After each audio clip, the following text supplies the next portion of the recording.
Hello dear student, welcome to read and write. Read and write channel पर आप सभी का स्वागत है।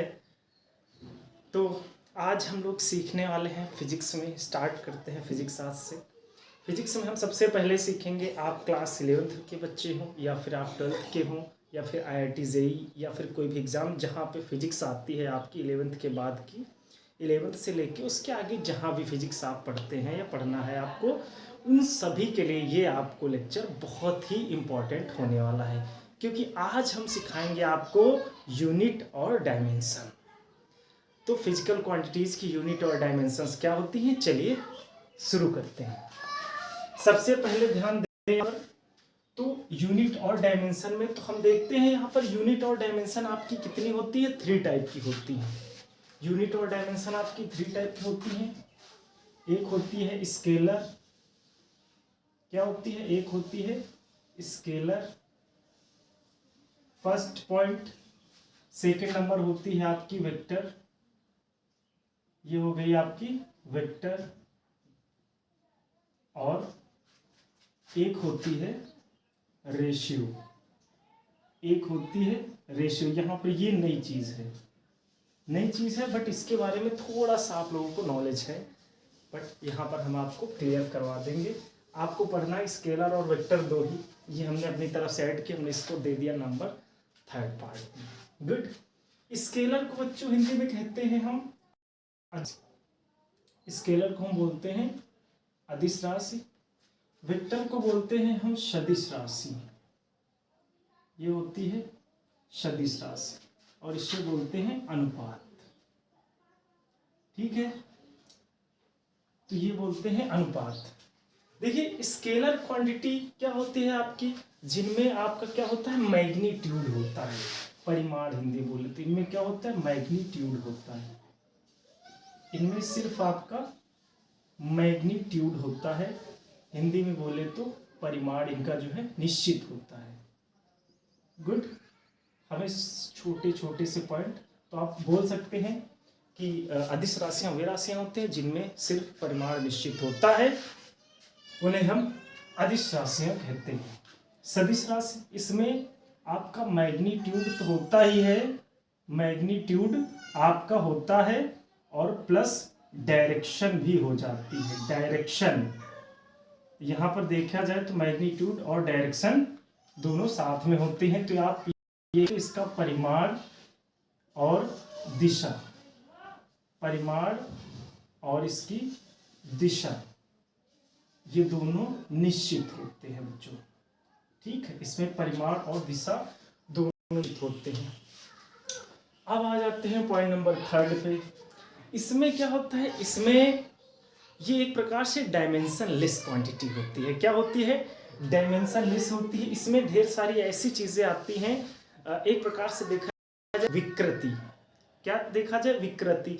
विकृति का मतलब होता है कि जैसे हम कोई चीज़ लेते, जैसे कि आप पढ़ेंगे अभी वहाँ पे लेंथ में जैसे परिवर्तन होता है। हम सपोज दैट कर दे, यहाँ पर एक पॉइंट ले लेते हैं, हमारे पास लेंथ है L। आप बच्चों आपको पता होना चाहिए, लेंथ होता है लंबाई का यूनिट जो होता है लेंथ का, वो मीटर होता है। ठीक है, तो हमने कह दिया कि एक हम वायर लेते हैं, मान लो जैसे हम, ये हमारा वायर है, ठीक है, इसको हमने, ये वायर है समझ लो थोड़ी देर के लिए, और तो कहीं कुछ दिख नहीं रहा, देख ले कुछ समझाने के लिए हो तो। वायर तो पड़े हुए हैं, तो हम यहाँ पे उठा लेते हैं, ये है वायर, और इस वायर को उठा लेते हैं, ये मिल गया, ये पड़ा हुआ था। तो हमने क्या किया, सपोज दैट मान लो पहले की सिर्फ इतनी इसकी लेंथ है ना, इतनी हमने खींचा, इसको खींचा तो मान लो बढ़ के इतनी हो गई। देखा जाए तो ये इतनी एक्स्ट्रा वृद्धि हुई, इसमें एक्स्ट्रा बढ़ गया, तो ये एक्स्ट्रा मान लेते डेल्टा L हुआ। तो यहाँ पर हो जाता है जो उसमें एक्स्ट्रा हुआ, यानी कि वृद्धि अपान प्रारंभिक मान, इन दोनों का जो रेशियो होता है, यानी एक्स्ट्रा और इसका रियल वैल्यू, एक्स्ट्रा और रियल वैल्यू को ही हम बोल देते हैं क्या, विकृति बोल देते हैं, इंक्रीमेंट बोल देते हैं। ठीक, तो इसमें देखा जाए बच्चे तो इसका भी यूनिट मीटर होता है, इसका भी यूनिट मीटर होता है। तो ये हो जाता है क्या, तो ये हो जाता है आपका डायमेंशनलेस, क्योंकि यहाँ पे यूनिट दोनों की कट जाती है, मीटर मीटर। तो आप यहाँ पे लिख सकते हैं, यहाँ पर सिर्फ न्यूमेरिकल वैल्यू, क्या न्यूमेरिकल वैल्यू यहाँ पर सिर्फ आपको न्यूमेरिकल वैल्यू मिलेगी। हिंदी में बोले बच्चे तो आंकिक मान मिलेगा, सिर्फ क्या मिलेगा, आंकिक मान मिलेगा। इसके हम पहले एग्जांपल दे देते हैं आपको। इसके एग्जांपल बच्चों आप लोगों ने क्लास 10th में पढ़ा होगा, रिफ्रैक्टिव इंडेक्स, हिंदी में बोलते हैं अपवर्तनांक। क्या, refractive index, refractive index Hindi में बोलते हैं अपवर्तनांक, अपवर्तनांक, ठीक है। ये हो जाता है आपका अपवर्तनांक हो जाता है, रिफ्रैक्टिव इंडेक्स क्या हो जाता है, अपवर्तनांक हो जाता है बच्चों यहाँ पर, तो रिफ्रैक्टिव इंडेक्स हो जाता है, ठीक है। अब यहीं पे हम और भी चीजें ले सकते हैं, चीजें जैसे हम आपेक्षिक घनत्व ले सकते हैं, आपेक्षिक घनत्व। आपेक्षिक घनत्व क्या होता है बच्चे, आपेक्षिक घनत्व डेंसिटी ये होती है, ऐसी डेंसिटी, इसमें कोई दो चीजों की डेंसिटी हम ले ली जाए तो हम ले लेते हैं दो चीजों की डेंसिटी। क्या ले लें, जैसे कि हम ले लें यहाँ पर मान लो ले लेते किसी पदार्थ की डेंसिटी ले लेते, सब्सटेंस की डेंसिटी ले लेते, यानी पदार्थ का घनत्व, पदार्थ का घनत्व ले लेते हैं। और नीचे ले लेते हैं हम, नीचे जल का घनत्व ले लेते हैं 4 डिग्री सेंटीग्रेड पर, 4 डिग्री सेंटीग्रेड पर जल का घनत्व ले लें तो ये हो जाएगा, आप देख सकते हैं यहाँ पर 4 डिग्री सेंटीग्रेड पर जल का घनत्व ले लिया जाए। तो यहाँ पर देखा जाए बच्चों तो ये क्या है, दोनों डेंसिटी या डेंसिटी ऑफ, यहाँ पे इंग्लिश में बोले तो डेंसिटी ऑफ ले सकते हैं सब्सटेंस और डेंसिटी ऑफ वाटर। तो देखा जाए बच्चों तो यहाँ पर डेंसिटी ऑफ सब्सटेंस और डेंसिटी ऑफ वाटर है, तो इन दोनों की जो वैल्यू वो होगी यूनिट, क्योंकि डेंसिटी की यूनिट क्या होती है, किलोग्राम पर मीटर क्यूब होती है, क्योंकि डेंसिटी इज इक्वल टू होता क्या है, देखो बच्चे, तो डेंसिटी इज इक्वल टू होता है मास अपॉन वॉल्यूम होता है, द्रव्यमान अपॉन आयतन होता है, ठीक है। तो मास की यानी द्रव्यमान की वैल्यू हो जाती है आपकी, वो यूनिट किलोग्राम हो जाती है, और वॉल्यूम की हो जाती है यानी आयतन की मीटर क्यूब। तो हम यहाँ पे किलोग्राम प्रति मीटर क्यूब इसको पढ़ते हैं, ठीक है। तो ये हो जाती है आपकी ds अपॉन dw, तो दोनों की किलोग्राम पर मीटर क्यूब हो जाएगी, तो दोनों कट जाएंगे, तो यहाँ पर वैल्यू कुछ बचेगी नहीं इसकी, तो इसीलिए ये भी क्या हो जाएगी, डायमेंशन लेस, ये भी क्या हो जाएगी, डायमेंशन लेस हो जाएगी। इसकी कोई डायमेंशन ही नहीं होगी और ना ही कोई यूनिट होगा, इसका सिर्फ एक न्यूमेरिकल वैल्यू हो जाएगी, ठीक है, इसकी सिर्फ एक न्यूमेरिकल वैल्यू हो जाएगी। इसी प्रकार और भी चीजें हम ले सकते हैं, और भी चीजों की जैसे बात की जाए, एक दो पॉइंट हम उठा सकते हैं यहाँ से, कि जैसे हम ले लें जो है अपवर्तनांक ले ही चुके हैं, अपवर्तनांक है ना, इसको भी हम लिख सकते हैं। अब जैसे अपवर्तनांक लिया था रिफ्रैक्टिव इंडेक्स, इसको भी तो हम लिख सकते थे। देखो बच्चे अपवर्तनांक आप लोगों ने पढ़ा था, n इज इक्वल टू क्या होता है, स्पीड ऑफ लाइट इन, क्या होता है, speed of light in, speed of light in क्या होता है, n is equal to c/v होता है, speed of light in air, या फिर वायु में या फिर निर्वात में, फ्री स्पेस आप कह दो, और speed of light in medium, नीचे हम लिख सकते हैं speed of light in medium.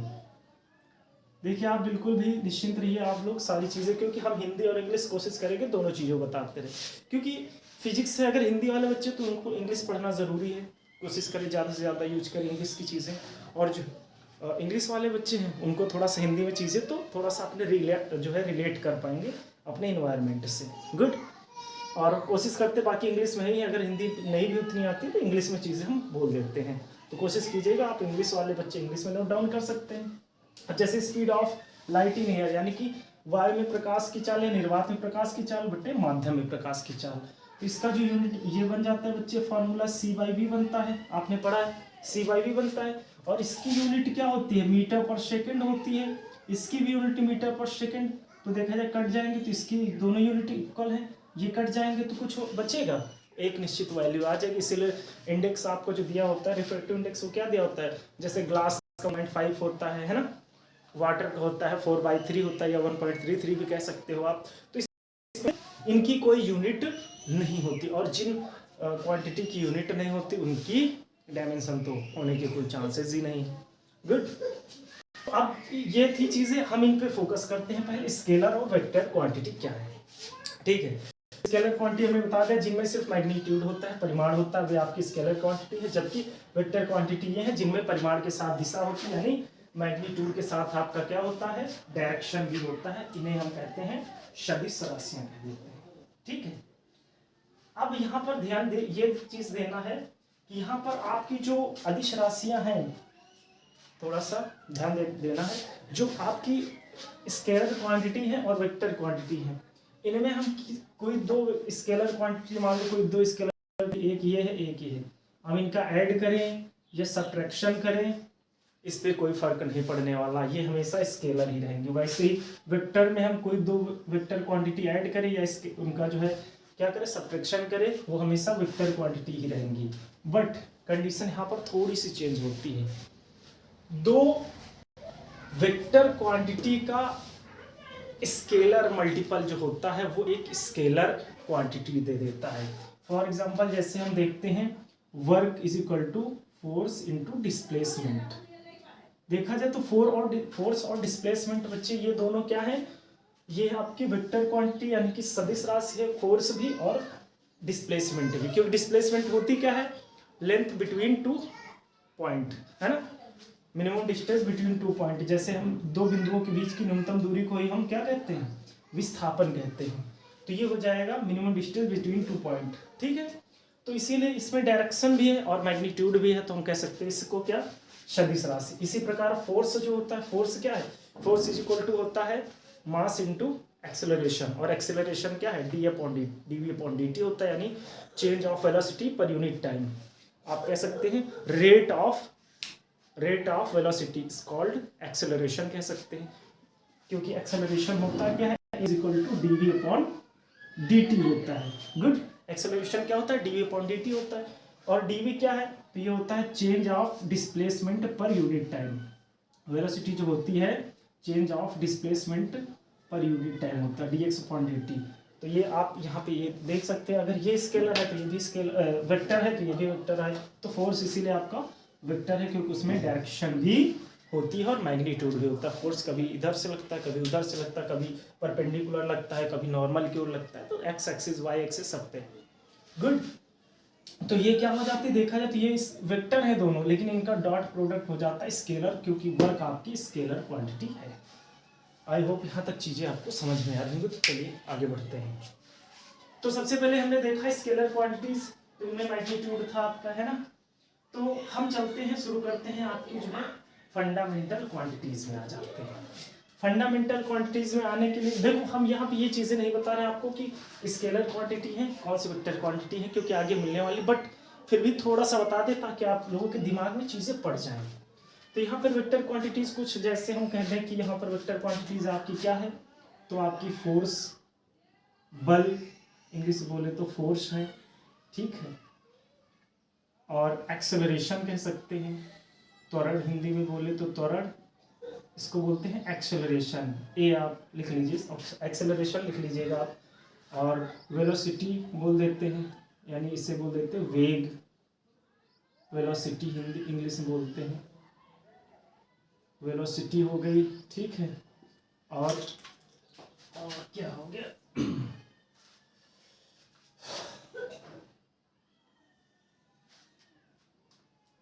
वेग हो गया, वेलोसिटी हो गया, ठीक। आप प्रेशर कह सकते हैं, प्रेशर को बोलते हैं हिंदी में दाब, ठीक है। प्रेशर को क्या बोलते हैं, दाब।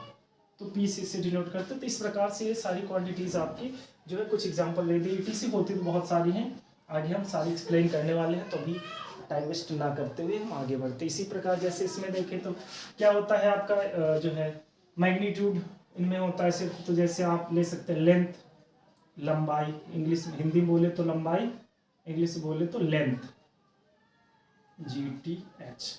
और आप कह सकते हैं द्रव्यमान कह सकते हैं, इंग्लिश में बोले तो मास, इंग्लिश में बोले तो मास, ठीक है, द्रव्यमान कह सकते हैं। और क्या कह सकते हैं, और समय कह सकते हैं आप, समय, ठीक है, टाइम बोलते हैं, ठीक। तो ये छोटे छोटे एग्जांपल थे ईटीसी, ये बहुत सारी चीजें होती हैं। तो ये सारी क्या है आपकी स्केलर क्वांटिटी है और ये वेक्टर क्वांटिटी है। तो आपको पता चल गया होगा इनमें आपकी डायरेक्शन होती है बट इनमें डायरेक्शन नहीं होती है। हम चलते हैं, स्टार्ट करते हैं फंडामेंटल क्वांटिटीज।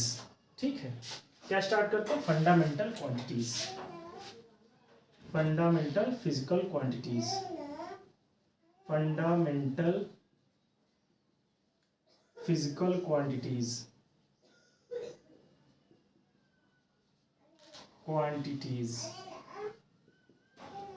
तो देखो फंडामेंटल क्वांटिटी जो है फिजिकल क्वांटिटीज कितनी होती हैं आपकी? तो मूल राशियां आपकी 7 होती है। ठीक, मूल राशियां आपकी कितनी होती है? 7 होती है। कौन कौन सी होती है? सबसे जरूरी है इनको याद रखना। अगर आप इनको याद रखते हैं तो आप पूरी फिजिक्स को पढ़ने की अपने अंदर एफिशिएंसी यानी कि क्षमता रखते हैं। तो आपकी 7 फंडामेंटल क्वांटिटीज क्या होती हैं? एक क्रम से हम याद रखेंगे, तो एक चार्ट बना लीजिए छोटा सा और लिख लीजिए। सबसे पहले हम लिखेंगे, क्योंकि हम यहाँ पर डायमेंशन इनकी निकालेंगे तो डायमेंशन के अकॉर्डिंग लिखेंगे। डायमेंशन हमारी MLT चलती है, तो सबसे पहले हम लिखेंगे द्रव्यमान। सबसे पहले लिखेंगे क्या? द्रव्यमान। इंग्लिश वाले बच्चे लिखना चाहें तो लिख सकते हैं मास। ये हो गई द्रव्यमान। फिर नंबर 2 में आती है लंबाई। ये हो गई लंबाई, इसको इंग्लिश में बोलते हैं लेंथ, LGTH। फिर आती है नंबर 3 पे समय, इसे बोलते हैं टाइम। ठीक है, फिर आ जाता है नंबर 4 पर ताप, इंग्लिश से बोले तो टेम्परेचर, टेम्परेचर।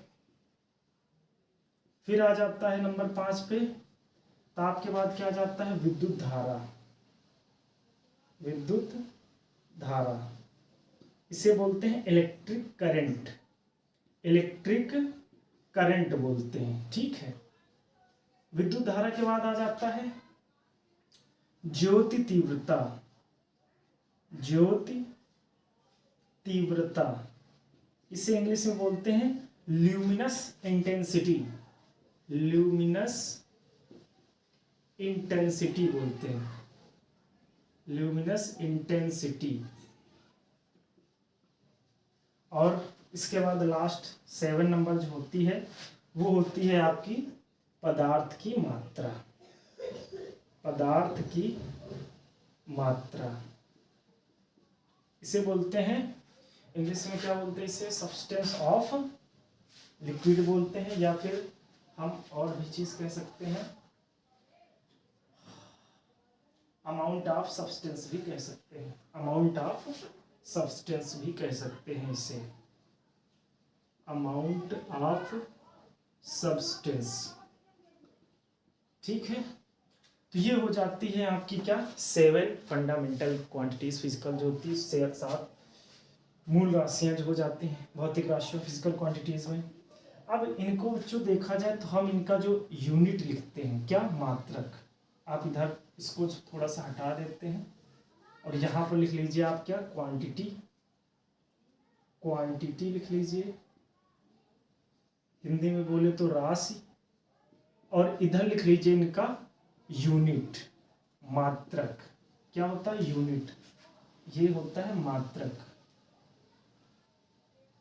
और फिर उसके बाद इधर लिख लीजिए डायमेंशन। क्या लिख लीजिए? डायमेंशन। ठीक है, तो डायमेंशन, इसको भी थोड़ी देर के लिए हम साइड कर देते हैं, रिवर्स मारिएगा वीडियो को, थोड़ा सा लिख लीजिएगा पीछे से इसको फिर से। तो यूनिट में देखा जाए बच्चे तो इसकी यूनिट क्या हो जाती है? सबसे पहले देखा जाए तो मास, तो इसकी यूनिट हो जाती है किलोग्राम। ठीक है, इसकी यूनिट हो जाती है किलोग्राम। लेंथ, इसकी यूनिट हो जाती है मीटर, और इसकी यूनिट हो जाती है क्या? सेकंड। इसकी यूनिट हो जाती है सेकंड हो जाती है, और इसकी यूनिट हो जाती है केल्विन, इसकी यूनिट हो जाती है केल्विन। और विद्युत धारा की जो यूनिट होती है वो जाती है एम्पियर, एम्पियर हो जाती है। और ज्योति तीव्रता की जो यूनिट होती है वो कैंडिला होती है, कैंडिला। और जो पदार्थ की मात्रा की यूनिट होती है वो होती है मोल। ठीक है, तो ये सारी चीजें हो गई। क्या हो गई? द्रव्यमान की यूनिट हो गई आपकी, मास की यूनिट किलोग्राम, लंबाई यानी लेंथ की यूनिट मीटर हो गई, टाइम यानी कि समय की यूनिट हो गई सेकंड, टेम्परेचर यानी ताप की यूनिट हो गई केल्विन, विद्युत धारा इलेक्ट्रिक करंट की हो गई यूनिट एम्पियर, ज्योति तीव्रता इसकी यूनिट हो गई कैंडिला, पदार्थ की मात्रा इसकी यूनिट हो गई मोल। अब इसकी डायमेंशन क्या होती है, तो इसकी डायमेंशन होती है कैपिटल एम, क्योंकि हम जब डायमेंशन निकालेंगे तो जहाँ पर किलोग्राम मिलेगा हमें कैपिटल एम यूज करेंगे, जहाँ पर हमें लेंथ मिलेगी यानी स्मॉल एम मिलेगा वहाँ पर एल यूज करेंगे, जहाँ पर टाइम मिलेगा वहाँ पर कैपिटल टी यूज करेंगे हम, जहाँ पर हमें टेम्परेचर मिलेगा वहाँ पर आप थीटा, कभी कभी बच्चे के भी यूज कर लेते तो आप थीटा या के दोनों में से कोई भी यूज कर सकते हैं। एम्पियर, एम्पियर की आप डायमेंशन ए यूज करेंगे, आप कहीं पे आई भी यूज कर सकते हैं क्योंकि कई जगह पे आपको कई बुक्स में एम्पियर की जो है डायमेंशन आपकी ए ली गई है, कई जगह पे आई ली गई है, ठीक है।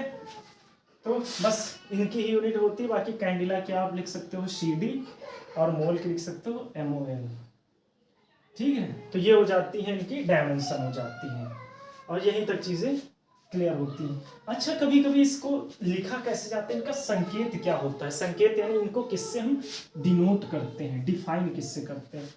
तो ये हो गया आपका इधर, इसको जरा ठीक से बना लीजिएगा आप लोग शुद्ध तरीके से।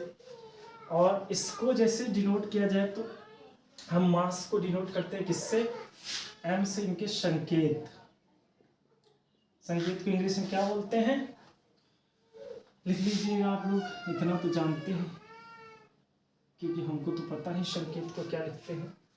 तो संकेत को किसी चीज़ की ओर इशारा करते हुए जो बोलते हैं वही संकेत होता है।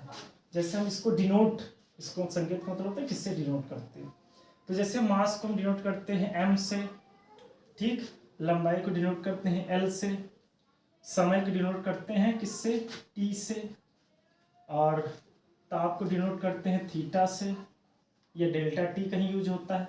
करंट को डिनोट करते हैं I से, विद्युत धारा को I जैसे दिया नहीं होता है I = 5 ampere, 2 ampere, 3 ampere, 10th में पढ़ा होगा आपने।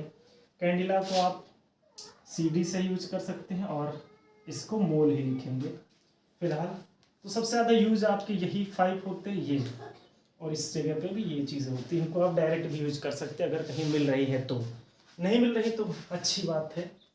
तो ये था, यहाँ तक आपकी क्या थी, ये 7 फंडामेंटल क्वांटिटीज थी, मूल राशियाँ थी। अब इसके बाद 2 और राशियाँ आती हैं, उन्हें बोलते हैं पूरक राशियाँ। क्या बोलते हैं उन्हें, पूरक राशियाँ बोलते हैं। इंग्लिश में बोले तो उन्हें सप्लीमेंट्री यूनिट्स बोलते हैं, पूरक मात्रक, सप्लीमेंट्री यूनिट। तो इसको थोड़ा सा हटा लिख लीजिए, सप्लीमेंट्री यूनिट हम बता देते हैं, साइड में थोड़ी सी जगह है, supplementary unit, supplementary unit, supplementary quantities की जो यूनिट होंगे उन्हें सप्लीमेंट्री यूनिट्स कहेंगे। तो बेसिकली 2 होती हैं, एक होती है प्लेन एंगल, क्या होती है, एक प्लेन एंगल होती है, और दूसरे नंबर पे जो होती है वो होती है क्या, सॉलिड एंगल, सॉलिड एंगल। देखिए जो प्लेन एंगल होती है, प्लेन एंगल होती है जैसे आपकी 2D चीजें होती हैं। 2D का मतलब होता है जैसे ये बोर्ड पे हम कोई चीज, ये लाइन खींच रहे हैं, ये हमने बना दिया एक, क्या बना दिया, रेक्टेंगल बना दिया, आयत। तो ये 2D है, इसमें 2 डायमेंशन है। तो यहाँ पर जो हम एंगल लेंगे वो होगा हमारा क्या, प्लेन एंगल होगा। बट यहीं पे अगर हम, जैसे कि मान लो यहाँ हमारे पास ये चार्जर है, इस पे क्या करें हम, इस पे अगर हम यहाँ पे जैसे ये हमने लगाया, डाटा केबल लगाया जाता है, तो यहाँ पर हम एंगल ऐसे चेक करें, तो यहाँ पर जो इस ठोस की सॉलिड चीज़ है ना, ये इसके अंदर यहाँ पर इस छिद्र में जो ये होल बना हुआ है, यहाँ पर कोई एंगल ले तो हम इसे सॉलिड एंगल बोलेंगे। गुड, तो समझ आ रहा होगा चीज़ें। तो ये सॉलिड एंगल हो जाएगा। तो ये 3D चीज़ होती है। 3D का मतलब समझो क्या होता है, 3D का मतलब होता है जैसे मार्कर है हमारा, ये मार्कर 3D है। 3D जो चीज़ें होती है उनमें लेंथ और ब्रीथ होती है, यानी कि लंबाई और चौड़ाई तो होती है, साथ में ऊंचाई भी होती है। जैसे ये हमारा रूम है तो ये क्या है, 3D है, क्योंकि इसमें लेंथ भी है, ब्रीथ भी है, इसमें यानी कि लंबाई और चौड़ाई है, साथ में ऊंचाई भी है। तो जब सारी चीज़ें हो जाती हैं यहाँ पर, तो वो हो जाती है आपकी 3D। और 3D में हम वॉल्यूम निकाल सकते हैं, 2D में वॉल्यूम नहीं निकाल सकते हैं। गुड, तो इसीलिए जो सॉलिड एंगल होता है वो हमेशा 3D जो ऑब्जेक्ट्स होती हैं उन्हीं में लिया जाता है, और जो आपका प्लेन एंगल होता है वो 2D और 3D दोनों के लिए होता है, क्योंकि 3D में भी आप जैसे ऊपर केवल निकाल लें तो वो आपका आ जाएगा प्लेन एंगल। तो अच्छा, इसकी यूनिट क्या होती है? जो प्लेन एंगल होती है बच्चे, इसकी यूनिट आप लिख सकते हैं रेडियन होती है, RED, रेडियन को डिनोट करते हैं। और सॉलिड एंगल की होती है स्टेरेडियन, इसे ST से डिनोट करते हैं, लिख सकते हैं स्टेरेडियन, STE, स्टेरेडियन। गुड। तो ये काफ़ी पूछा जाता है, क्योंकि स्टेरेडियन अभी आप जब गॉसेस थ्योरम वगैरह पढ़ेंगे क्लास 12 की, तो वहाँ पे ये चीज़ें आपको पता चलेंगी। क्योंकि गॉसेस थ्योरम जो होती है वो एक क्या होती है, सॉलिड ऑब्जेक्ट होती है, उसके अंदर होल करके हम एक एंगल लेट करते हैं, तो वहाँ पे जो एंगल होता है उसको घुमाते हैं तो डी ओमेगा आता है, ठीक है। उसे बोलते हैं एंगुलर वेलोसिटी बोलते हैं, घूर्णन वेग, घूड़ी वेग बोलते हैं, हाँ कोड़ी वेग बोलते हैं। तो वो हो जाता है, तो वहीं से बन के आता है ये चीज़, स्टेरेडियन बन के आती है 3D चीज़ से। तो आई होप यहाँ पर चीज़ें आपको सारी अच्छे से क्लियर हो रही होंगी, इनको आप नोट डाउन कीजिए। फिर आप चलते हैं, थोड़ा सा हम सिखाते हैं कुछ आपको यूनिट्स, उसके बाद हम सिखाएंगे आपको डायमेंशन।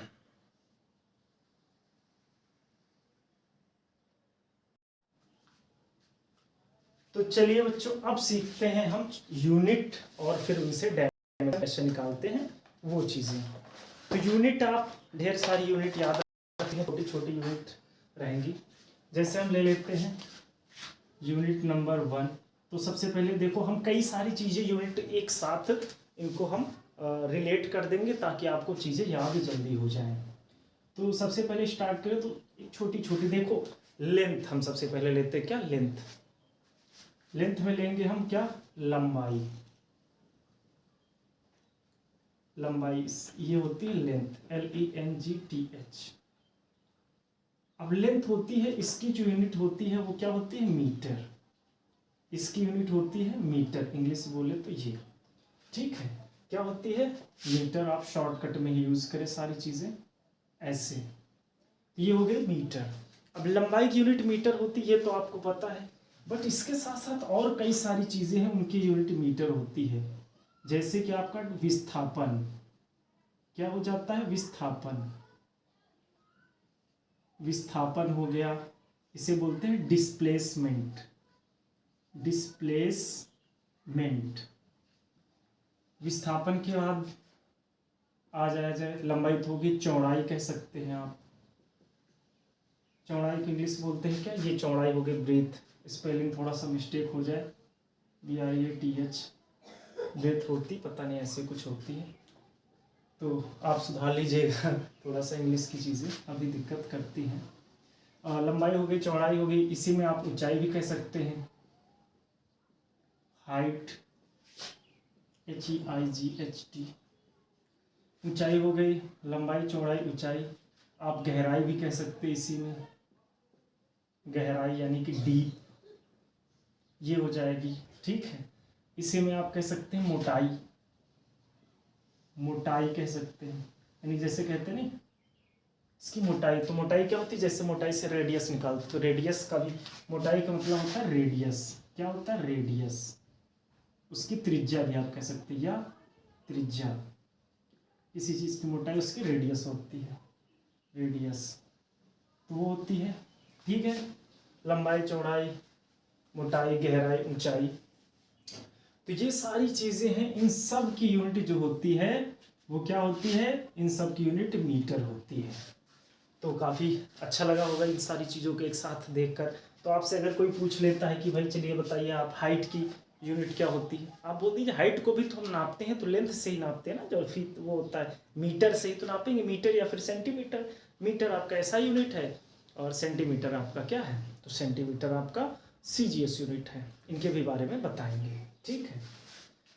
और देखो ये सारी चीज़ें ना CGS, MKS, ये सारी चीज़ें जो बताएंगे हम एक साथ, और उसी के साथ हम मेजरमेंट की, यानी 10⁻1 को क्या कहते हैं, 10⁻2 को क्या कहते हैं, ये सारी चीज़ें आपको एक साथ देने वाले। पहले हम सीखते हैं यूनिट्स। तो ये हो गई लंबाई। अब उसके बाद हम आ जाते हैं चाल। चाल आप कह दीजिए या फिर कह दीजिए। तो बच्चों हम चाल की इसके बाद यहाँ तक बता चुके हैं, फिलहाल हम पढ़ा चुके थे बहुत आगे तक। मोबाइल में देखा तो बढ़िया ऑफ थी इसकी, बड़ी जो है प्रॉब्लम हो गई, दुख हुआ, मेहनत खराब हो गई हमारी आधे घंटे की, इतना मन से पढ़ा रहे थे, बट कोई बात नहीं, चलता रहता है सारी चीज़ें। फिर से स्टार्ट करते हैं। तो ये हो गया था यहाँ तक। इसके आगे हमें पढ़ाना था चाल। अब बच्चों चाल हो या फिर आप कह दें वेग, अब बीच बीच में हम देखते रहेंगे, चाल हो, वेग हो, या फिर हो प्रकाश का वेग। ठीक, चाल हो, वेग हो, या फिर प्रकाश का वेग हो, यानी कि स्पीड हो आपकी, आप कह सकते हैं स्पीड भी कह सकते हैं, और वेलोसिटी भी कह सकते हैं। ठीक, और स्पीड ऑफ लाइट भी कह सकते हैं। क्या कह सकते हैं? Speed of light. तो ये जो होते हैं तीनों सेम चीज़ें होती हैं, यानी कि इनका एक प्रकार से देखा जाए तो इनकी यूनिट जो होती है वो सेम होती है। इन सभी की यूनिट क्या होती है? इन सभी की यूनिट होती है मीटर पर सेकेंड होती है। इन सभी की यूनिट क्या होती है? मीटर पर सेकेंड होती है। बस ये है कि स्पीड जो होती है, अब जैसे हम बच्चे से बोल देते हैं, अब वो कंफ्यूज हो जाते हैं, समझना। अब वहाँ पे जैसे अपने कोचिंग पढ़ाई करते हैं ऑफलाइन में, तो बच्चों से बोलते हैं कि बेटा चलो स्पीड की यूनिट बताओ, चाल की यूनिट बताओ, तो कहते हैं भैया इसमें क्या है, हम तो गाड़ी चलाते रहते हैं रेगुलर, तो हम स्पीड की यूनिट जो है किलोमीटर प्रति घंटे में गाड़ी चलाते हैं तो किलोमीटर प्रति घंटा हो गई, या फिर हम मीटर पर सेकेंड कह सकते हैं, सीजीएस होती है, एमकेएस होती है, किलोमीटर प्रति घंटा। तो यहाँ पर फिर हमने कहा चलो अच्छा वेलोसिटी की बताओ, तो 50% बच्चे डाउन हो जाते हैं यहाँ पर। फिर वो क्या बोलते हैं वेलोसिटी के, अब कंफ्यूज हो जाते हैं। कुछ बच्चे जो होते बोलते भैया यही तो होगी, वेलोसिटी की भी क्या होगी, मीटर पर सेकेंड ही होगी। हमने कहा अच्छी बात है। फिर जब बोलते हैं प्रकाश का वेग यानी कि स्पीड ऑफ लाइट, तो 90% कन्फ्यूज, उस 10% में जो पहले ही हमसे पढ़े हुए होते हैं तो वो उन्हें पता चलता है सारी चीज़ें और वो कन्फ्यूज हो जाते हैं। ठीक है, तो वहाँ पे ध्यान देने वाली चीज़ें होती हैं। तो इससे हम 6 नोट कर दे, वैसे वैल्यू होती है इसकी 3 × 10⁸ मीटर पर सेकेंड होती है ना। स्पीड ऑफ लाइट जो होती है 3 × 10⁸ मीटर पर सेकेंड होती है। तो इन तीनों की यूनिट क्या होती है? सेम। तो आपसे कोई पूछ ले प्रकाश की, प्रकाश का वेग पूछ ले, स्पीड आप ऐसे किसी ऑब्जेक्ट का वेग पूछ ले, या फिर वेलोसिटी, सबकी यूनिट क्या होती है? सेम होती है, मीटर पर सेकेंड। तो ये कंफर्म हुआ आपका। अब चलते हैं अगले पॉइंट पे हम, एक्सेलरेशन, त्वरण। क्या बोलेंगे? एक्सेलरेशन, त्वरण बोलते हैं इसे। ठीक है, अब त्वरण आपका तो एक हो जाता है आपका त्वरण, आपका ये होता है रेखीय त्वरण, यानी कि लीनियर एक्सेलरेशन, इसे ए से डिनोट करते हैं हम लोग, है ना। एक्सेलरेशन इंग्लिश से बोले तो एक्सेलरेशन आप लोग लिख लीजिए, ALLERATION, हाँ एक्सेलरेशन की होती, जो भी होती। तो और इसी में एक आ जाता है बच्चे गुरुत्वीय त्वरण, इसे बोलते हैं ग्रेविटेशनल जो है एक्सेलरेशन बोलते हैं, ग्रेविटी भी बोल सकते हैं। तो ये हो जाता है एक्सेलरेशन, कौन सा? गुरुत्वीय त्वरण एक होता है, गुरुत्वीय त्वरण, ग्रेविटेशनल एक्सेलरेशन बोल सकते हैं आप। ठीक है, ग्रेविटी एक्सेलरेशन। अब ये क्या होता है? स्मॉल जी होता है, ये ग्रेविटी इससे बोलते हैं आप। इसकी जो वैल्यू होती है 9.8 मीटर पर सेकेंड स्क्वायर होती है। अब इस चीज़ से आपको पता चल ही रहा होगा, क्योंकि हम वैल्यू कोई भी आप याद करें तो यूनिट के साथ याद करें, तो इससे क्या होता है? आपकी यूनिट भी क्लियर होती चलती है। ठीक है, तो यहाँ पर हो जाएगा क्या? Metre per second square. ये किसकी यूनिट हो गई? तो ये हो गई आपकी एक्सेलरेशन की। तो एक्सेलरेशन आपका चाहे रेखीय हो चाहे फिर गुरुत्वीय त्वरण हो, आप दोनों के लिए ये यूज कर सकते हैं। एक्सेलरेशन एक और होता है, उसे बोलते हैं एंगुलर एक्सेलरेशन, उसे बोलते हैं कोणीय त्वरण। क्या बोलते हैं? कोणीय त्वरण बोलते हैं। ये हो जाता है कोणीय त्वरण, इसे बोलते हैं एंगुलर एक्सेलरेशन, एंगुलर एक्सेलरेशन बोलते हैं। ठीक है, तो ये क्या हो जाता है? इसकी जो यूनिट होती है एंगुलर एक्सेलरेशन की यूनिट होती है, इसमें भी एक होता है एंगुलर वेलोसिटी भी होती है, कोणीय वेग होता है एंगुलर वेलोसिटी। तो इसकी जो एंगुलर वेलोसिटी की यूनिट होती है ये ओमेगा होता है, इसकी यूनिट होती है रेडियन पर सेकेंड होती है। क्या होती है? रेडियन पर सेकेंड। उसी प्रकार कोणीय त्वरण की जो होती है वो रेडियन पर सेकेंड स्क्वायर हो जाती है। बस कंडीशन ये होती है कि यहाँ पर डिस्प्लेसमेंट जो चलता है वो एंगुलर डिस्प्लेसमेंट होता है, यानी कोणीय विस्थापन होता है। तो इसीलिए यहाँ पर यूज करते हैं कोण की यूनिट, और कोण की यूनिट हमने आपको बताई, एंगल की यूनिट क्या होती है? रेडियन होती है। ये हमने आपको सप्लीमेंट्री यूनिट्स में बताई थी, पूरक राशियों में। 2 पूरक राशियाँ बताई थी, एक प्लेन एंगल है और एक सॉलिड एंगल। गुड, तो ये हो गया कोणीय त्वरण, इसका मात्रक होता है रेडियन पर सेकेंड स्क्वायर। इसका होता है रेडियन पर सेकेंड, और इनका जो होता है वो मीटर पर सेकेंड स्क्वायर होता है। ये होते हैं त्वरण आपके सारे। क्लियर हो रहे हैं यहाँ से सारी चीजें? गुड। अब चलते हैं हम फोर्स की ओर। तो ये हो गया आपका फोर्स, इसे बोलते हैं बल हिंदी में। अब ये ऐसी चीज है, ये ब्रह्मास्त्र है, ये बहुत जगह पे यूज होगा। आप डायरेक्ट इसको उठा के रख दीजिए, डायमेंशन बना लीजिए ऐसे, हवा बिल्कुल चुटकियों में ऐसे ऐसे, ठीक है। तो यहाँ पर आप ब्रह्मास्त्र की तरह इसको यूज कर सकते हैं और ये बना सकते हैं आसानी से। कैसे? तो फोर्स इज इक्वल टू होता है मास इंटू एक्सेलरेशन होता है, मास इंटू एक्सेलरेशन होता है। अब मास की यूनिट आपने पढ़ रखी है क्या? किलोग्राम होती है। मास की यूनिट क्या होती है? किलोग्राम होती है। आपने अभी जो फिजिकल क्वांटिटीज में पढ़ी थी, है ना। और यहाँ पे किलोग्राम हो गया, और एक्सेलरेशन क्या आप पढ़ ही रहे हैं, मीटर पर सेकेंड स्क्वायर। तो आप यहाँ पे बोल सकते हैं जो फोर्स की यूनिट होती है वो kilogram metre per second square होती है। क्या होती है? Kilogram metre per second square होती है। किसकी? फोर्स की, यानी कि बल की जो यूनिट होती है, मात्रक होता है, वो क्या होता है? Kilogram metre per second square. ठीक, तो ये हो गया फोर्स। अब फोर्स के बाद आ जाते हैं थोड़ा प्रेशर में। हम नहीं प्रेशर में आते हैं, मतलब आपको प्रेशर के बारे में बताते हैं। प्रेशर देख ले जरा, चेक कर ले दिख रहा है कि नहीं यहाँ से, फिर वही बाद वाला बवाल हो जाए। हाँ अभी टाइमिंग चल रही है अच्छी खासी, और नीचे भी हम फोर्स को लिख सकते हैं, अभी स्पेस है। तो प्रेशर इज इक्वल टू होता है बच्चे फोर्स अपॉन एरिया। क्या होता है? Force upon area, F upon A लिख सकते हैं प्रेशर। अब देखो, जो हम यहाँ पे ये कह सकते हैं कि जो applied force per unit area, applied force per unit area, एकांक सरफेस पर लगने वाला जो बल होता है, एकांक क्षेत्रफल सरफेस पर, यानी एकांक क्षेत्रफल सतह पर जो लगने वाला बल होता है, उसे हम क्या कहते हैं? उसे हम कहते हैं प्रेशर। जैसे मान लो ये है, ये एक सरफेस हमने ले लिया। अब इसमें देखो ये अभी ऐसे है, हमने इस पर क्या किया? ऐसे लगाया प्रेशर, ये नीचे की ओर दबता हुआ चला जाए। अभी ऐसे ऐसे लगा दीजिए, दब रहा नीचे को, हाथ हटा लिए, बिल्कुल ऐसे, क्योंकि नीचे से भी प्रेशर लग रहा है, प्रेशर इधर से भी लग रहा है, लेकिन नीचे को दबा रहे। तो ये जब दबा रहे, तो ये थोड़ी ना कि हम जितने हिस्से में दबा रहे हैं वही जा रहा है, इस पूरा सरफेस दब रहा है। जिस सरफेस पे हम एरिया पे जो है, जिस एरिया पे, सरफेस के जिस एरिया पे हम फोर्स अप्लाइड करते हैं, वही हो जाता है आपका क्या? प्रेशर। जैसे हमने इस बोर्ड पे लगाया ऐसे, ये प्रेशर हमने ऐसे तुम्हारे मुंह पे लगा दिया ऐसे, प्रेशर तुम पीछे की ओर खिसक गए, तो ये हो जाता है प्रेशर। ठीक है, फिलहाल ऐसा हुआ नहीं, बहुत दूर है हम लोग। तो ये हो जाता है प्रेशर। यहाँ पर फोर्स अपॉन एरिया कह सकते हैं ना, यूनिट एरिया पे जो अप्लाइड फोर्स होता है उसे प्रेशर। अच्छा, इसकी यूनिट क्या होती है? तो देखो, फोर्स की यूनिट होती है आपकी kilogram metre per second square होती है ना, और अपॉन एरिया की क्या होती है? Metre square. अब एक बार मीटर कट जाएगा तो आपके पास क्या बचेगा? किलोग्राम, और मीटर तो रहेगा नहीं ऊपर, तो नीचे आ जाएगा मीटर सेकेंड, है ना, किलोग्राम मीटर सेकेंड हो जाएगा।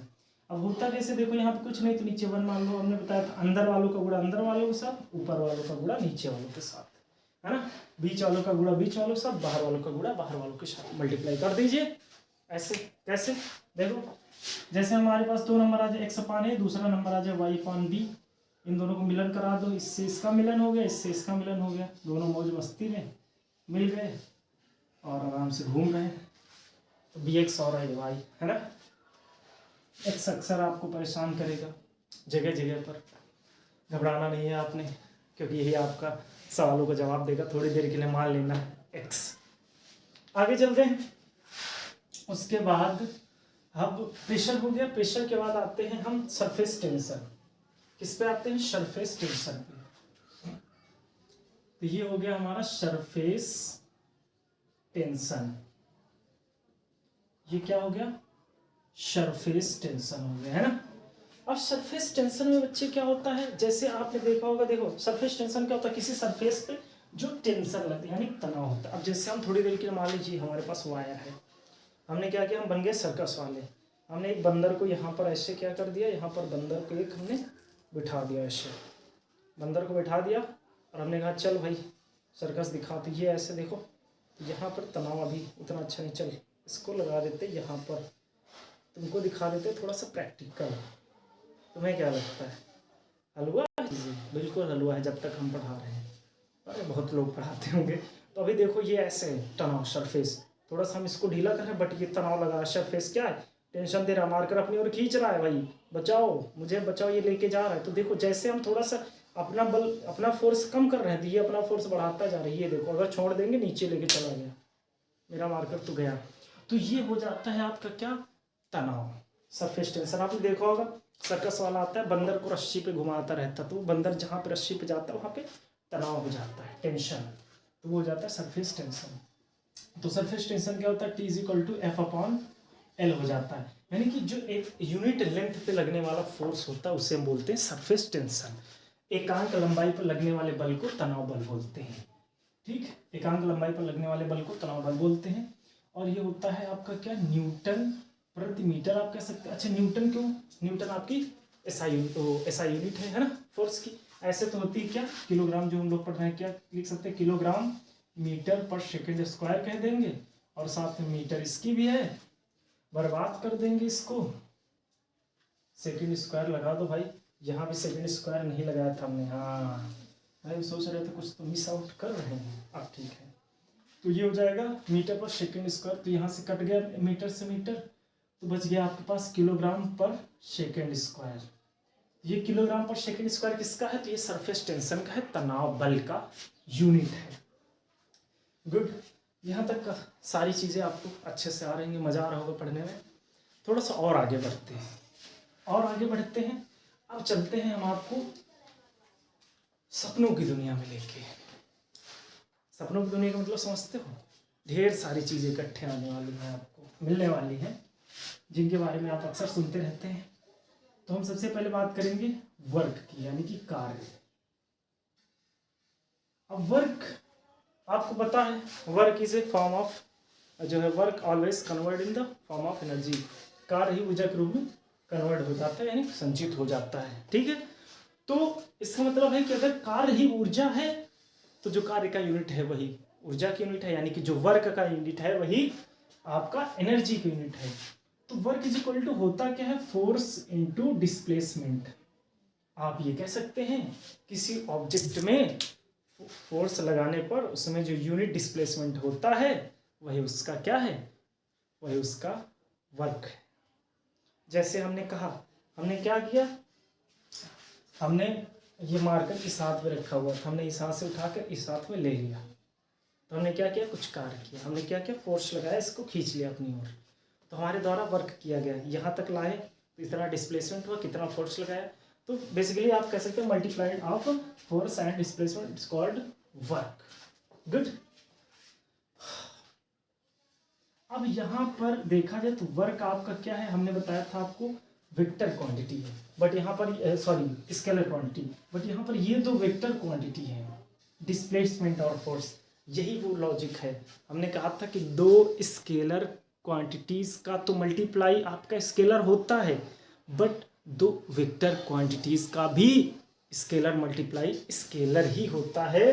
क्या, ये दोनों वेक्टर क्वांटिटी हैं बट इनका हमने स्केलर मल्टीप्लाई कर दिया, यानी अदिश गुणन कर दिया, तो इनका जो हो जाता है वो भी स्केलर यानी कि अदिश। तो वर्क आपका कैसी राशि है, कैसी क्वांटिटी है, अदिश राशि है, यानी कि स्केलर क्वांटिटी है।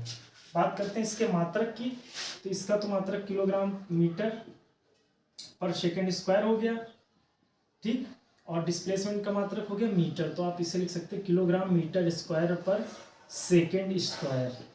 क्या लिख सकते हैं, kilogram metre square per second square लिख सकते हैं। तो ये क्या हो गया, यूनिट हो गई किसकी, वर्क की। अब हम बात करते हैं एनर्जी की। एनर्जी देखो आपकी जो होती है ऊर्जा, ऊर्जा को आप तीन पार्ट में डिवाइड कर सकते हैं। कितने पार्ट में, तीन पार्ट में, है ना। क्यों तीन पार्ट में, क्योंकि आपकी एक होती है मैकेनिकल एनर्जी, एक होती है काइनेटिक एनर्जी यानी गतिज ऊर्जा होती है, और एक होती है पोटेंशियल एनर्जी यानी स्थितिज ऊर्जा होती है। तो मैकेनिकल एनर्जी यानी कि इस क्या होती है, तो सबसे पहले लिखते हैं गतिज ऊर्जा, गतिज ऊर्जा हो गई, ठीक, ये हो गई गतिज ऊर्जा। फिर स्थितिज ऊर्जा, स्थितिज ऊर्जा, और फिर क्या हो गई यांत्रिक ऊर्जा। आप लोगों ने 11th में पढ़ा होगा, जो बच्चे अभी 11th नहीं पढ़े उनके लिए तो मिलेगा, जो पढ़ चुके हैं उनको पता होगा। ये कार्य ऊर्जा प्रमेय वाला लेसन है, वर्क पावर कार्य ऊर्जा, हाँ कार्य ऊर्जा शक्ति, वर्क पावर एनर्जी वाला जो लेसन है उसमें मिलेंगे सारी चीजें, है ना। इनमें रिलेशन होता है ना। तो ये होता है के, इसे बोलते हैं काइनेटिक एनर्जी। क्या बोलते हैं? काइनेटिक एनर्जी, है ना। और इसे बोलते हैं हम पोटेंशियल एनर्जी। इसे क्या बोलते हैं? Potential energy. और इसे बोलते हैं मैकेनिकल एनर्जी। मैकेनिकल एनर्जी बोलते हैं। तो ये 3 प्रकार की ऊर्जाएं होती हैं।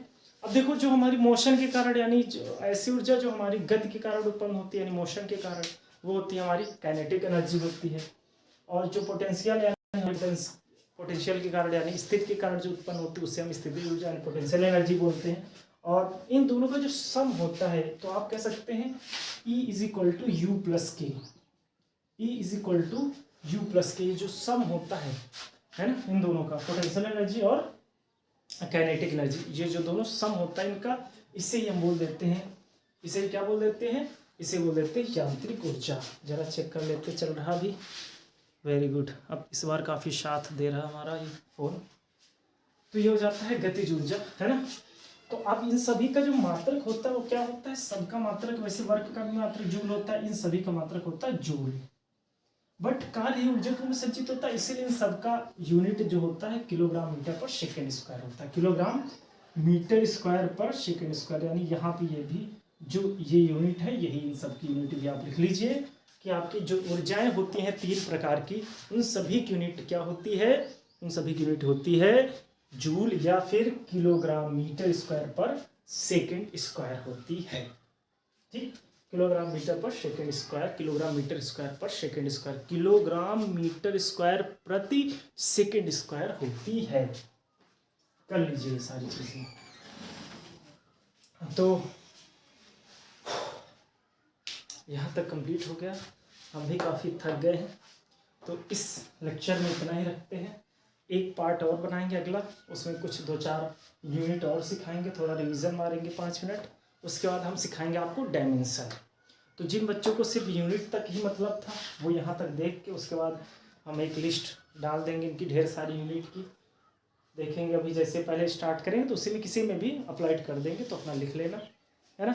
और साथ में आप कोई बुक उठा लेना 11th की 12th की, उस पर लिखे रहते हैं ढेर सारे यूनिट, उनको आप कॉपी में लिख लेना, समझा दिए ये कैसे बनते हैं, ठीक है। और जो बच्चे 11th या 12th में IIT वगैरह इंडिया वगैरह जो भी तैयारी कर रहे हैं एग्ज़ाम की, तो वहाँ पर आपको डायमेंशन वगैरह मिलने वाली है ढेर सारी, तो उनके लिए आप अगले लेक्चर में ज़रूर आइएगा, ठीक।